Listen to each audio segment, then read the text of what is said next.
විල් 16ක් සහ දියඇලි 90කට වඩා ඇති උද්‍යානයක්. මේ ප්ලිට්වයිස් ලේක්ස් නම් ජාතික වනෝද්‍යානයයි.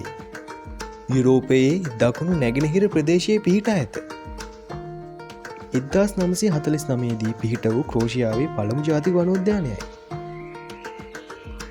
මෙහි කැපී පෙනෙන ස්වභාවික සුන්දරත්වය සහ අද්විතීය භූවිද්‍යාත්මක ක්‍රියාවලීන් නිසා 1979 දී යුනෙස්කෝ ලෝක උරුමයක් වුණේ. අමුත්තන්ට දර්ශනීය ලී ඇවිදීමේ මාර්ග හරහා එහි සුන්දරත්වය ගවේශණය කළ හැකිය. මෙහි සුවිශේෂී කාරණය නම් එකිනෙකට සම්බන්ධ විල් 16ක් හා දී ඇලි 90කට වඩා ප්‍රමාණයක් තිබීමයි.